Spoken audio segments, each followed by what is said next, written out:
ABCD college অর্থনীতি ক্লাসে সবাইকে স্বাগতম। পরিচিতি, শিক্ষক পরিচিতি। অসিত কুমার সিকদার, সহকারী অধ্যাপক, অর্থনীতি বিভাগ, এবিসিডি কলেজ, চৌগাছা, যশোর। পাঠ পরিচিতি, শ্রেণী একাদশ দ্বাদশ, বিষয় অর্থনীতি প্রথম পত্র, অধ্যায় দ্বিতীয়। আমি তোমাদেরকে দুটি ছবি দেখাবো। ছবি দুটি লক্ষ্য করো। ছবির বাম পাশে একজন মহিলা একটি কলা খাচ্ছে এবং ডান পাশে একজন ব্যক্তি নেশা করছে। এখন এই ছবির ভিত্তিতে তোমাদেরকে বলতে হবে আজকের পাঠের বিষয় কি। তাহলে তোমরা অবশ্যই বুঝতে পারছো আজকের পাঠের বিষয় উপযোগ। শিখন ফল। উপযোগ ব্যাখ্যা করতে পারবে।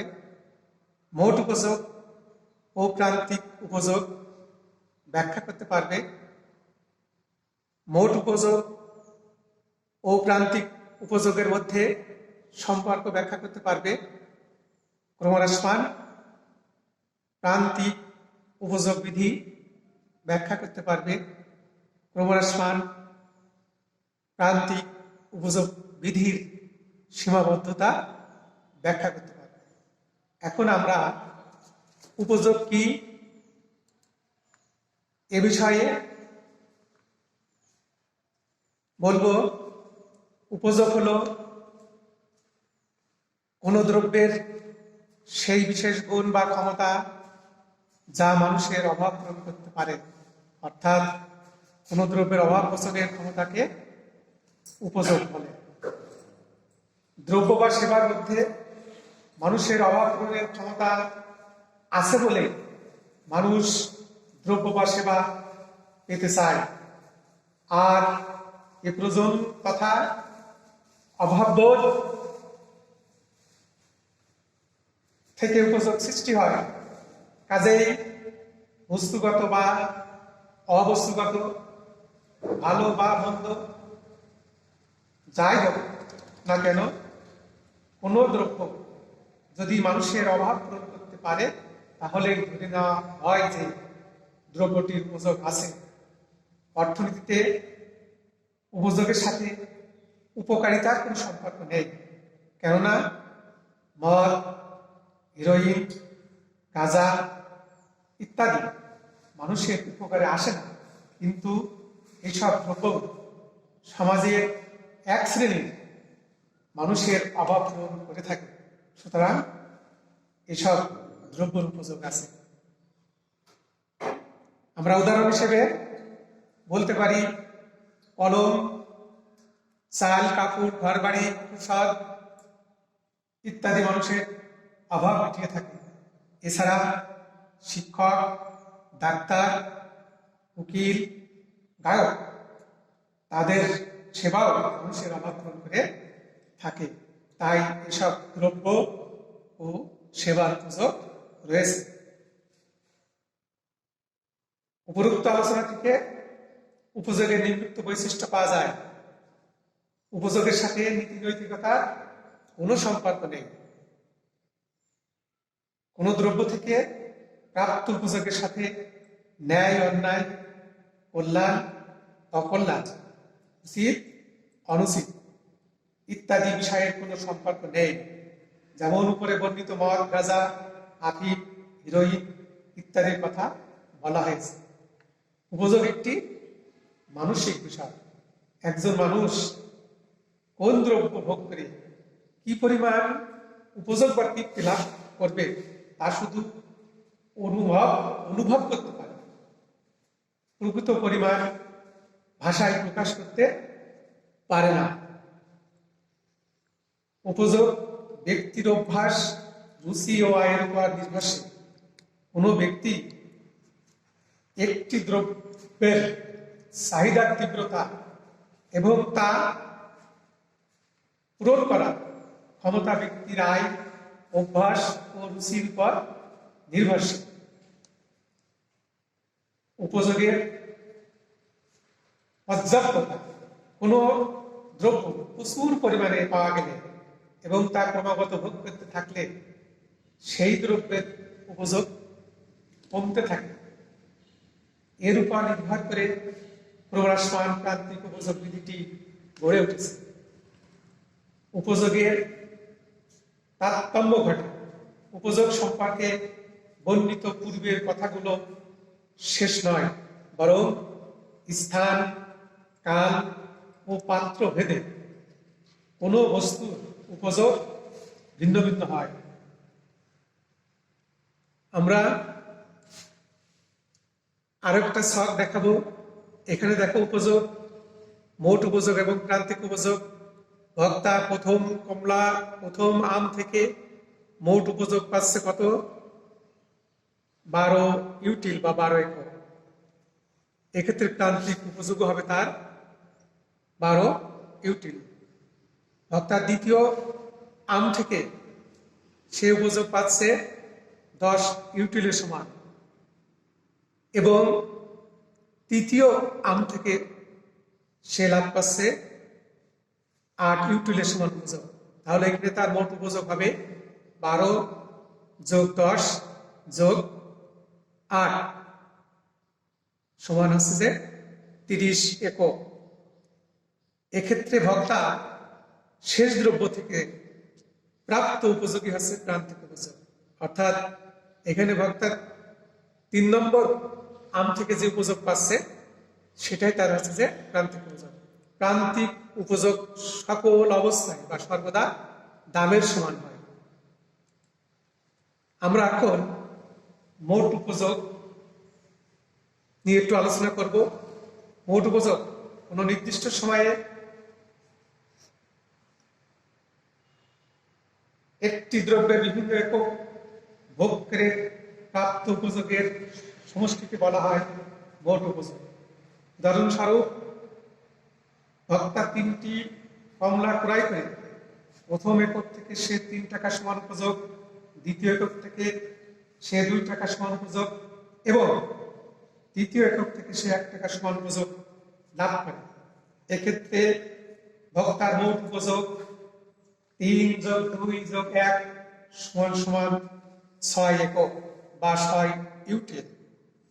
সুতরাং বলা যায় কোন দ্রব্যের বিভিন্ন একক থেকে প্রাপ্ত উপযোগের যোগফলই হলো মোট উপযোগ। এখানে বিভিন্ন দ্রব্যের প্রান্তিক এককগুলো যোগ করলে পাওয়া যায় হচ্ছে যে মোট উপযোগ। কোন দ্রব্যের কোন নির্দিষ্ট সময়ের প্রান্তিক উপযোগের যোগফলকে মোট উপযোগ বলে। মোট উপযোগকে সাধারণত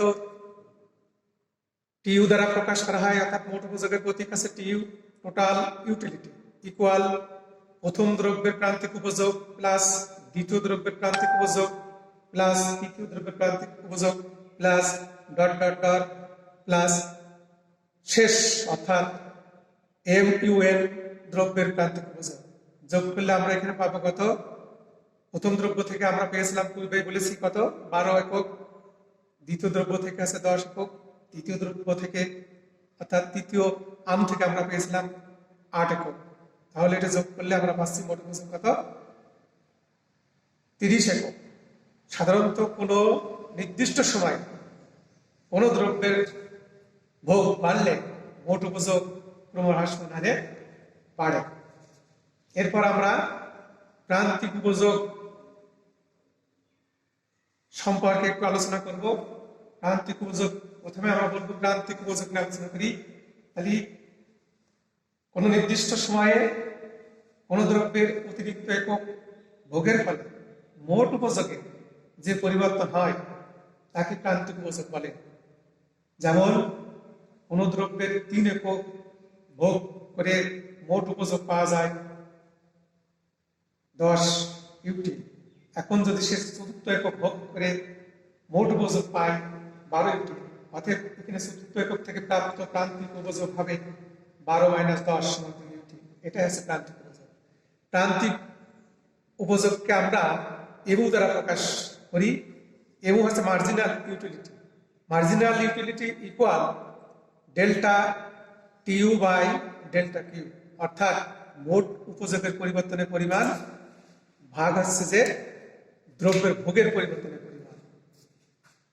ভোগ বৃদ্ধির ফলে মোট উপযোগে যতটুকু বৃদ্ধি পায় সেটা হচ্ছে যে প্রান্তিক উপযোগ।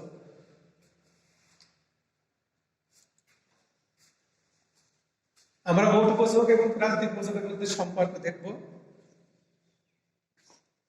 মোট উপযোগ যদি ক্রমবর্ধমান হারে বাড়ে, প্রান্তিক উপযোগ তখন কি হয়? তখন বাড়তে থাকে। যেমন আমরা বলি দ্রব্যের একক 1, 2, 3, মোট উপযোগ এখানে প্রথম দ্রব্য থেকে আমরা 1 টাকা সমান উপযোগ, তাহলে এখানে প্রান্তিক উপযোগ হবে 1। আগে পেছে কোনো দ্রব্য যদি ভোগ করা না হয় তাহলে সেটা হবে প্রান্তিক উপযোগ। এরপর দ্বিতীয় থেকে মোট উপযোগ 3 টাকা সমান, তার মানে এখানে প্রথম উপযোগ ছিল 1, মোট উপযোগ ছিল 1, পরে হয়েছে 3। এখানে উপযোগ বৃদ্ধির হার ক্রমবর্ধমান, তাহলে প্রান্তিক উপযোগ কত হবে? 3 - 1 সমান 2। তৃতীয় একক থেকে মোট উপযোগ পাই 6 টাকা সমান, তাহলে প্রান্তিক উপযোগ হবে 6 - 3 সমান 3, অর্থাৎ মোট উপযোগ হচ্ছে 1, 3, 6 আর প্রান্তিক উপযোগ হচ্ছে 1, 2, 3।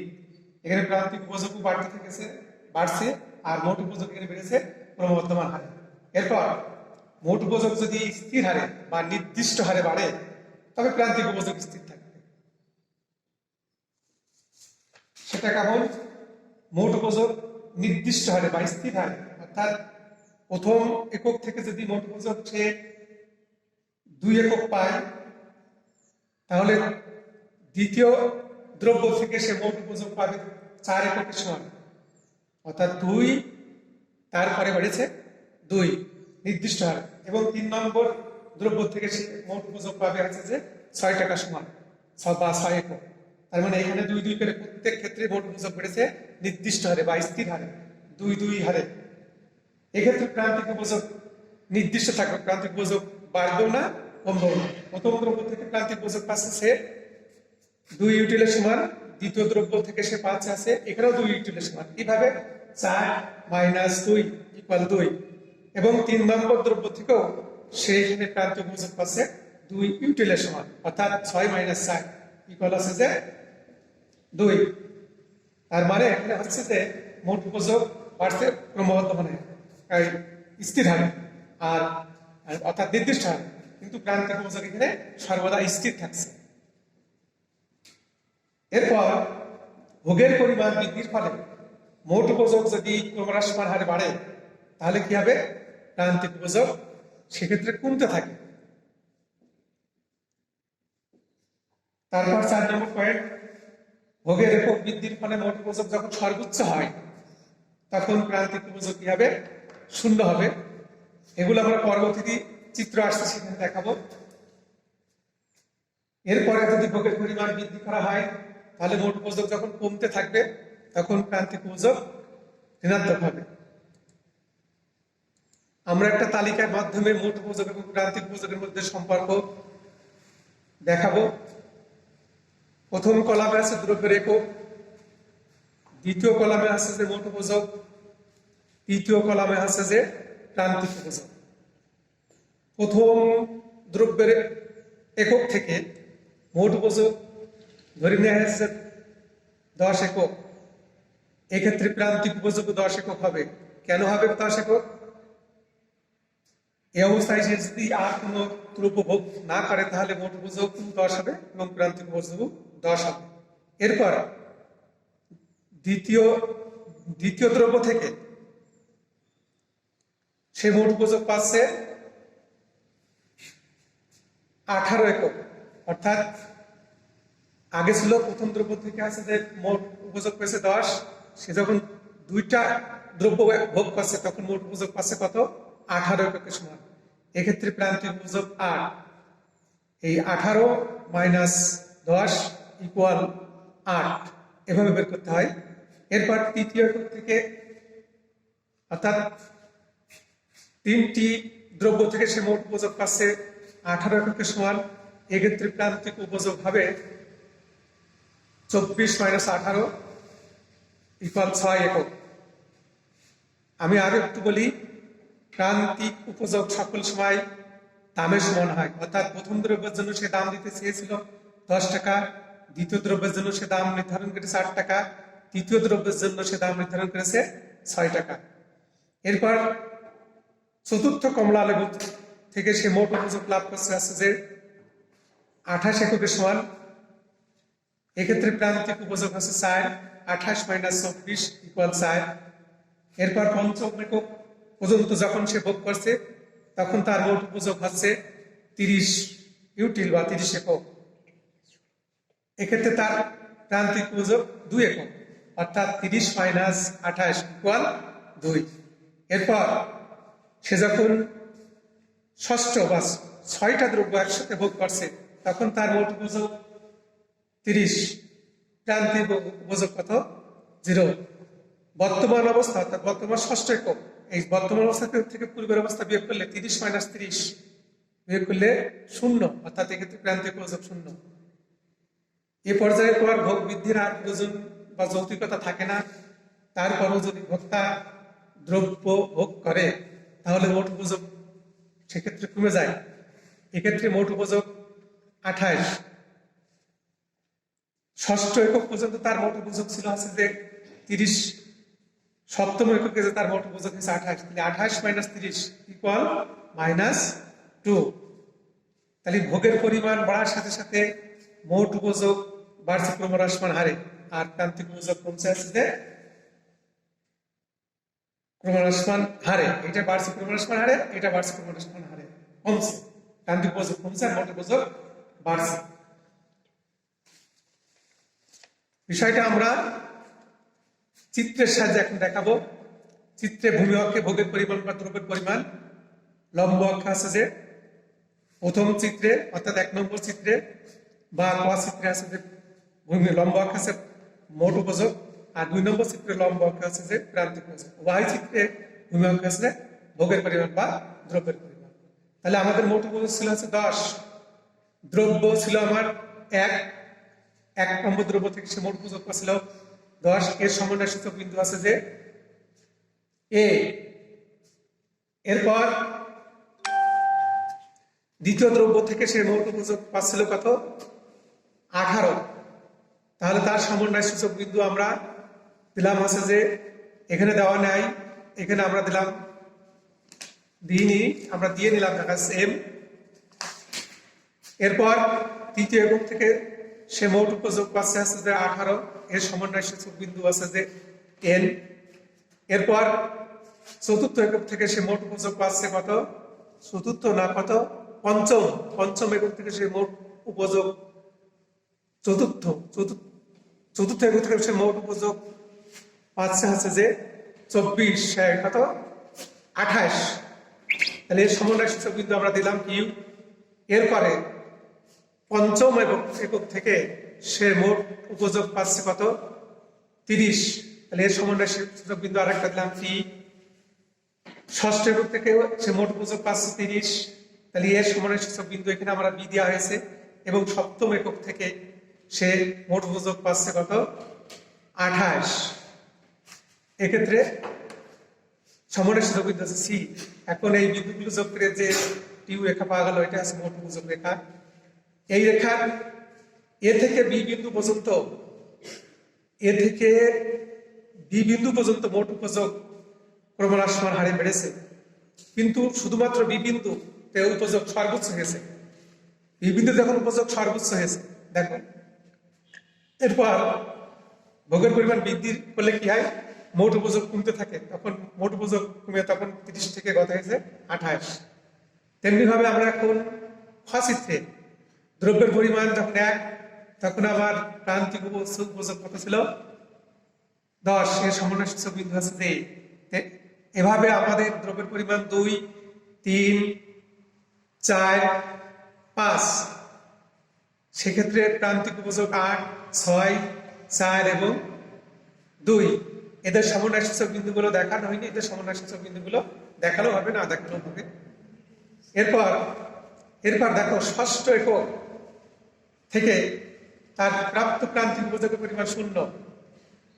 তাহলে বি বিন্দুতে প্রান্তিক উপযোগ 0, প্রান্তিক উপযোগ 0। এরপরে সি বিন্দুতে এরপর যদি সে ভোগের পরিমাণ বাড়ায় তাহলে সি বিন্দুতে তার প্রান্তিক উপযোগ -2 অর্থাৎ ঋণাত্মক হয়। তাহলে আমরা দেখি মোট উপযোগ যখন ক্রমহ্রাসমান হারে বাড়ে, চিত্র অনুসারে আমরা জানি যে মোট উপযোগ যখন ক্রমহ্রাসমান হারে বাড়ে প্রান্তিক উপযোগ তখন ক্রমহ্রাসমান হারে কমে। এরপর মোট উপযোগ যখন সর্বোচ্চ অর্থাৎ বি বিন্দুতে মোট উপযোগ সর্বোচ্চ তখন প্রান্তিক উপযোগ আছে যে 0, যেটা ভূমি অক্ষরেখায় অবস্থিত। এরপর মোট উপযোগ যখন কমতে থাকে অর্থাৎ সি বিন্দুতে মোট উপযোগ কমে গেছে, মোট উপযোগ কমে 30 থেকে 28 একক হয়েছে, সেক্ষেত্রে আমাদের প্রান্তিক উপযোগ -2 একক। উপরে তাহলে 1 নম্বর চিত্রে লক্ষণীয় সি বিন্দু কত বি বিন্দু পর্যন্ত মোট উপযোগ ক্রমহ্রাসমান হারে বাড়ে, বি বিন্দুতে মোট উপযোগ আমাদের সর্বোচ্চ হয়েছে এবং বি থেকে সি বিন্দুতে মোট উপযোগ কমতে থাকে। 2 নম্বর চিত্রে সি বিন্দুতে মোট উপযোগ এই প্রান্তিক উপযোগ 0 এবং বি বিন্দুতে প্রান্তিক উপযোগ 0 এবং